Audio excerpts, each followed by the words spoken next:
Chad, can you hear me? I can hear you. Good afternoon. Thanks for having me.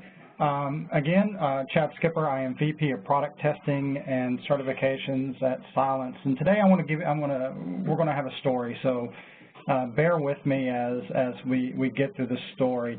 But it's a very interesting one.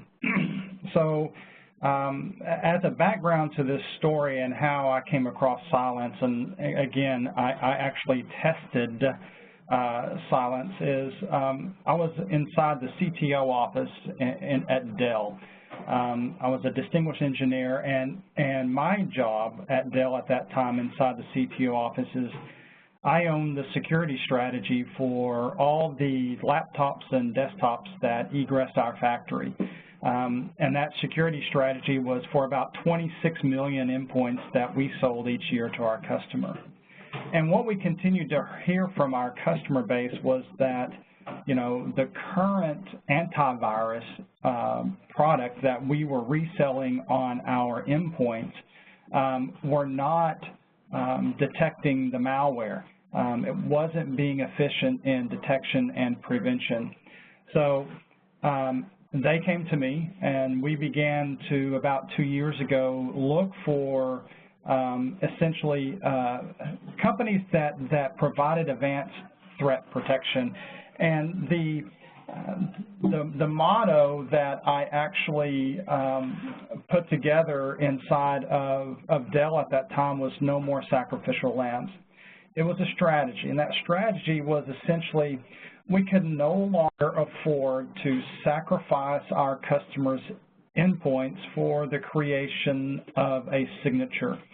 We can no longer afford to, you know, have endpoint get compromised and, you know, provide that compromised system to the commodity signature-based antivirus companies for them to provide that signature so that we could deploy. We can no longer afford patient zero. So as I began to look, I was looking for companies that did prevention, right? We needed something that actually prevented the malware from executing on the endpoint. We needed something that could detect unknown malware. We needed something that also could detect commodity or known malware at the same time. I needed a single solution. So as we went forth, it was more of a vision and strategy that I share with you today around no longer subscribing to that sacrificial lamb. The challenge that we all have is how do we go about subscribing to preventing malware of any form from residing both in memory and on disk, but also relative to pre-boot. These were areas that I was looking at. So what I had to do is I had to go and investigate those solutions that, you know, provide prevention capabilities from advanced and commodity threats. Now, I'm sure if you go, and this is what I did, you go to Google, you go and take a look for advanced threat protection software solutions, and everybody raises their hand. Everybody says that we can do some sort of advanced threat protection. And when I started taking a look at this, there were over 60-plus companies that claimed to have some type of advanced threat protection. Now, when I began to look at those companies, and as you begin to do your research, there are many ways in which a company can provide what they claim as advanced threats. And so I was able to essentially categorize or put these companies that I was seeing into buckets. And so what I was actually able to see out there is that there were companies that were indeed what I considered advanced. Those that do not rely on signatures that are created by humans based upon a newly found piece of malware, then to, you know, found on a patient zero or a sacrificial lamb. Those guys were the commodity endpoint antivirus, and we all know who those are. They're in the top right-hand magic quadrant. They're the Sophos and the Kasperskys and the Semantics and the McAfees, and I can go on and on. And then there were those that were what I would consider today advanced. Now, we can talk about advanced, what happens in a year when it's advanced. I get it, right? But they were truly non-signature based, and so I began to look at those. And naturally, in endpoint detection and response, from where I was looking at that time, is it was a very crowded market. And, you know, it is detection and response. It went against my sacrificial lamb theory of, you know, I didn't need anything right now that detected and responded. That would come later, as I know there's no silver bullet, but I needed something that actually prevented the malware, both known and unknown, from executing on the endpoint. The network sandbox, advanced threat protection, great solutions, but, you know, a lot of our customers are not always on the network. They're traveling, they're in the airplane, they're in the airport, they're at home, they're on vacation, whatever it might be. And so they no longer can get the protection that's there on the sandbox that is within their corporate environment. And then there's the cloud-based. While, you know, good in some sense, they always needed a connection, right? It was always a tether to the cloud, and naturally some of our customers were connected to the cloud all the time.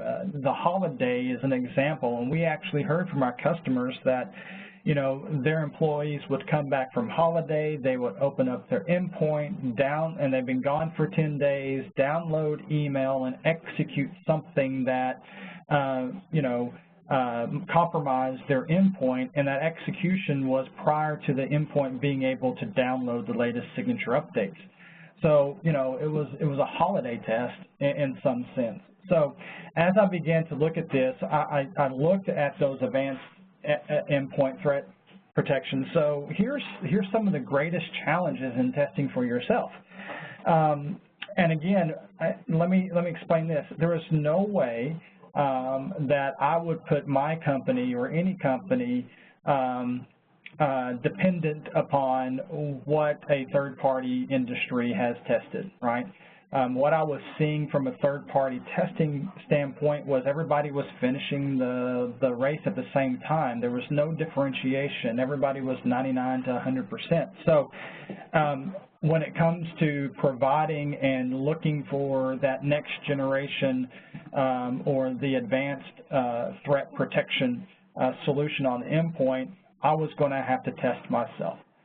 There's no way that when I was at Dell at that time that I could go to Michael Dell and say, look, we want to go with company A versus company B that you've been going with for the last 10 years without actual proof that company could perform. So I gave I'll call him Uncle Bob right now. So, I gave Uncle Bob a call. Uncle Bob is a senior distinguished engineer inside of SecureWorks. SecureWorks was owned by Dell at that time and still is partially.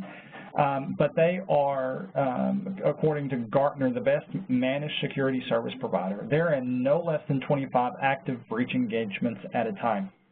And so what I asked for was, look, I need some malware, and I need some pretty significant new malware. And he goes, what are we doing? I said, well, we're testing endpoints, and I need you down here because I want to test with you to make sure that we have, I'm from the Air Force, I always believe in two-person integrity, but, to make sure that, we have the right malware, it is truly unknown, and that we can both agree on a testing methodology. So needless to say, he came down and we began testing this, and the testing methodology was fairly simplistic for us at this time. I mean, we went with many different methodologies, but to keep it at a high level, I wanted all systems to be in the offline mode, right? So we had virtual machines. I had multiple products, multiple operating systems with multiple,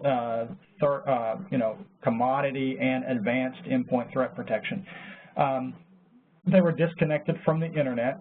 We believed that that was the most extreme environment, and therefore we were looking for a solution that can prevent malware from running, on the endpoint without any cloud assistance. It could stand on its own, right? We would execute all of this malware on clean Windows systems. So everybody was up to date. The systems were all patched, all up to date. The antivirus companies that we were testing had the latest signature updates up to the time that we took them offline, and we tested within an hour. We basically executed, and I had multiple tools that would allow me to determine if the end system was truly compromised. This is anywhere from Wireshark to system internals to look at the registry entries and what was touched to the disk, and the memory used, and the new services or services that are running on that endpoint. And if it was indeed compromised, we would record the results. And so I remember this day. The reason I remember this day is because Uncle Bob brought 3,700 total pieces of commodity malware, meaning this was stuff that he had seen on their customers' endpoints for the last 2 months, but had also been seen by the signature antivirus guys. We also brought 460 pieces of malware that had never been seen. We didn't modify this malware, we didn't obfuscate it, we didn't pack it, we didn't do anything. It was clean off of our customers' environments. The reason I still remember this day is when we tested, Silence missed a total number of 12. That's it. So it was amazing results that I was seeing. On the 460 zero days, they only missed 4. And when I mean only missed 4, they caught 456 zero days. And Silence kept them from executing, right? This was when I executed the malware, double-clicked on it, and it stopped the malware within milliseconds from even beginning to install on the endpoint. They missed 8 commodity pieces. So again, not a silver bullet by any means, but I've never seen any efficacy like this whatsoever. So what I did at that particular results in March of 2015 is I had McAfee, because McAfee was our incumbent at that time. McAfee missed 1,200 commodity pieces of malware. Of the 3,700, McAfee missed 1,200. And they missed all 460 zero days. They didn't detect a one. That put them at about 67% efficacy. All the malware was less than 3 months old. What was the kicker here? Again, this goes back to not relying on signature updates, is that the Silence mathematical or machine learning model was 6 months old at the time of testing, and I was testing with malware that was less than 3 months old. Some of it was 2 months, 2 weeks. So less than 3 months old. All that malware that I tested had been created less than 3 months ago, and I was testing on a model that hadn't been updated in 6 months. So why do I say this? I tested myself. This is another reason why I could not trust third party to really test these things, because today they're really testing with commodity malware, so it's more of a hygiene test, right? They all get the malware from the same source. So I was asked again in November of 2015 to test them again. The reason I was test them again is, the executives, along with myself, wanted to make sure that they were what they were. So I got another 605 samples, and you can see from here, I did pack them this time. I wanted to see how they dealt with packed malware. We all know that the attackers out there are packing their malware. The hash on the malware is lasting a total of 58 seconds out in the wild. And so here's the results. Again, I tested a lot of folks. Silence, again, they only missed a handful. It was less than 5. They were, again, at 99%. But you can take a look at here that Kaspersky and Microsoft and McAfee and Sophos and Symantec and Trend, you can take a look at the efficacy here of detecting that malware. And again, don't trust the vendor, don't trust me. Put this in your own lab and test for yourself. You'll be amazed at what you see. So I wanted to be part of the company. I've never seen technology like this before, and so I worked with Silence, and I joined Silence in June, but prior to me leaving, Dell wanted me to test again. So I tested in May of this year. I was able to acquire 426 new samples, and this time I only tested against McAfee at that time. And, you know, look, McAfee again, 71% here. Silence stopped all but 5. Again, all of them were 0 days that they missed. So a third time's the charm.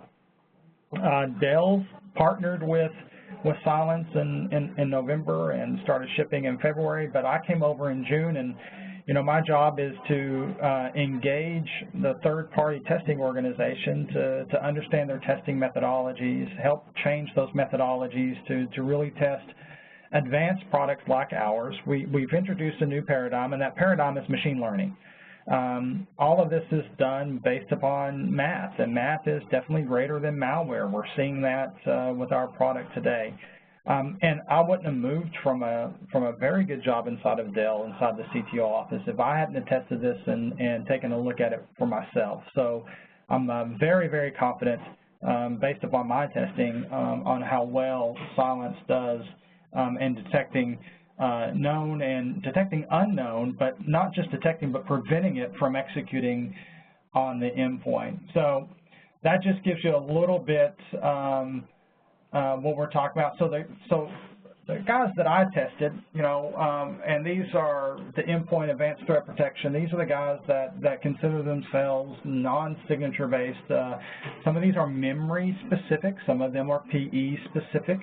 But these are the ones that I took a look at and ended up landing on Silence due to efficacy. But not just that, it was the lack of resources that Silence needs on the endpoint. At no time did I see a CPU over 1% and memory over 50 megs. So it's almost like acts if it's not there, and it prevents malware from execution within 100 milliseconds. And it's all based upon artificial intelligence and machine learning. The commodity guys, these are ones that I took a look at. You know, all these guys say they have advanced threat protection. It's just another way of putting lipstick on a pig and basically, you know, having a signature. Some of these have heuristics. Some of them have anomaly detection, but that's not machine learning. Heuristics and anomaly detection are still very heavily weighed by humans, and so not machine learning from that perspective. The other ones, the EDR, you can see is a crowded market. At that time, we weren't interested in EDR. We wanted prevention capabilities. I still believe that EDR is needed, but I don't believe it needs to be the focal point or the forefront of the technology. Prevention, just like Benjamin Franklin said, an ounce of prevention is worth a pound of cure. So an ounce of Silence is worth a pound of any one of these EDR products out there. Again, we were looking from a prevention technology. These are the cloud-based ones that I took a look at. You know, Buffer Zone, CrowdStrike, all these guys referred or relied on the cloud in order to provide protection. And again, not all of our customers are going to be connected all the time. So, you know, I wanted something that could stand alone on its end. Network sandboxing stuff, you know, I looked at all these companies as well.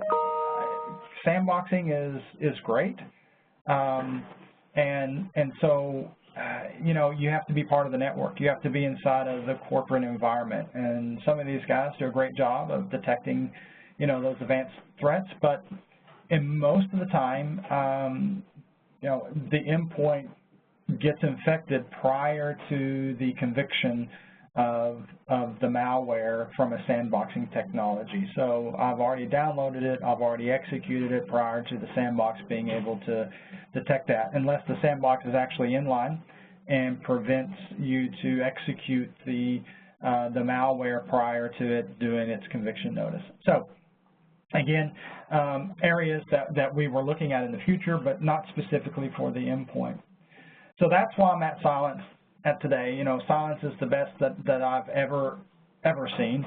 If you go to blog.cylence.com, you'll see two articles from me. One is the No Sacrificial Lambs. It talks in depth about what I did, basically, this slide deck. Also, there is a blog out there called Testing Houses Know the Truth.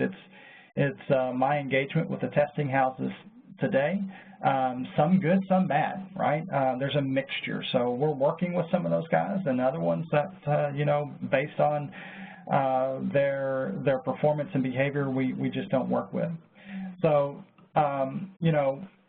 our third-party testing, we're going to engage these guys. We have already engaged with AV Test, ICSA Labs, West Coast Labs, NSS Labs, and SE Labs. So it's not as if we're not going to engage with these guys. We are, but the provenance and the conviction of the malware needs to be strengthened from these guys. Their testing methodologies needs to be more advanced than the commodity-based testing methodologies. So we will commence public testing in the future, but that's why we want people to test for themselves and know the truth. And you can go to cylence.com/TFY. That's test for yourself /TFY. There we give our customers the materials that they need to basically test for themselves. We give them guidance. This is how you can set things up. This is where you can download software to do testing. This is how you can go acquire malware, so forth and so on. So you can do this testing in a clean, sheltered environment if you want. Let me see here. Excuse me for a second why I want to show this one slide here. This one slide here talks about testing methodologies. This is basically a PowerShell script that allows you to go off and modify the malware to change the hash. This is exactly what the attackers are doing today. They share malware. The first thing they do is modify the hash to evade signature-based detection. So this is an example of how you can go about and modify malware to change the hash and test us and commodity base or anybody else out there, and you'll be just like that attacker that actually does these things. Another test case is a holiday test, right? And this one is fairly simplistic. Take a VM instance and put the vendor, whoever you're testing with, us, to others, whatever it might be, and remove it from being offline and turn it off. Wait a number of days. Go collect malware. There are many ways in which you can go collect new malware. VT is one of them, as an example. Bring up the vendor, and you can use a script that I just showed you to modify the hash. But bring up that frozen vendor and don't let it get online. Essentially, have an old .dat file and see how they work when it comes to detecting 0 days. Right? You're essentially inserting a 0 day into the environment, and you'll notice that we will in 99.7% of the cases be able to detect that. Even with us being, again, older. I tested on a 6-month-old model against new malware, and it was a very high efficacy. But this is also considered another 0-day malware test, so another way in which you can do this. We talked about this slide here. This is just another way. Some testing resources for you. There is an independent site out there called testmyav.com. There they give you lots of capabilities to go off and test these things yourself, a lot of resources there for you. We also have Know the Truth and Test for Yourself. This is at Cylence, and we give you the capabilities to go off and be able to test for yourself. So with that, I will leave it open to questions and answers. A 25-minute aspect of what I did, why I believe that we should have a philosophy of no more sacrificial lambs, how I went out and took a look at the market, tested for myself, didn't believe the third-party testing industry, and ended up utilizing and partnering with Cylence at Dell and moving on to Cylence and becoming their VP of product testing. So I'd be happy to answer any questions.